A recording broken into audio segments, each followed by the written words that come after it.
La coexistence pacifique ou dégel, 1953 à 1962. Après la guerre de Corée de 1953, les deux superpuissances sont soucieux et évitent un affrontement direct. Ils proposent par la suite de renouer avec le dialogue. Aussi, les années 1953 à 1962 sont marquées par un relatif dégel dans les relations américano-soviétiques. Les origines de la coexistence pacifique. Les ambitions politiques. En effet, entre 1952 et 1953, deux événements importants se produisent, l'arrivée de Eisenhower à la tête des États-Unis en 1952 et qui multiplie des déclarations favorables pour négocier avec l'Est. De plus, en 1953, Staline meurt et cède sa place à Khrouchtchev qui définit la nouvelle politique du pays en favorisant la déstalinisation du pays et il préfère la négociation à la démonstration de force. Les ambitions économiques.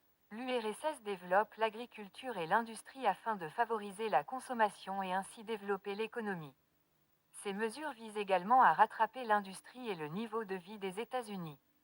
Aussi, dans le même temps les USA cherchent à conquérir les marchés communistes, car ils y voient des perspectives économiques. Les manifestations de la coexistence pacifique. Sur le plan interne, Nikita Khrouchtchev met fin à la doctrine Jdanov et au Cominform en 1956.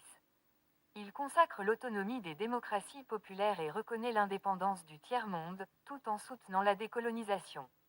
De plus, Khrouchtchev accepte la liberté religieuse et la décollectivisation agricole en Pologne. Sur le plan externe, la coexistence pacifique se manifeste par le rapprochement Est-Ouest. En effet, Khrouchtchev rencontre Anthony Eden à Londres dès 1959, puis Eisenhower aux États-Unis. Par ailleurs, Khrouchtchev se rend à Paris où il rencontre De Gaulle en 1959 et en 1960. Enfin en 1961, il y a une rencontre entre les deux cas, Khrouchtchev et Kennedy, à Vienne en Autriche. Les limites de la coexistence pacifique. En Europe. En effet, de 1959 à 1961, Berlin revient au centre des relations Est-Ouest. Ainsi, les raisons de cette nouvelle crise à Berlin sont multiples et peu complexes, mais ce fut sans affrontement militaire. Par conséquent, la crise se soldera par la construction du mur de Berlin dans la nuit du 12 au 13 août 1961. Ce mur deviendra la matérialisation concrète du rideau de fer. En Amérique, en janvier 1959, Fidel Castro devient le dirigeant cubain. Son pouvoir a été obtenu à la suite de plusieurs coups d'État.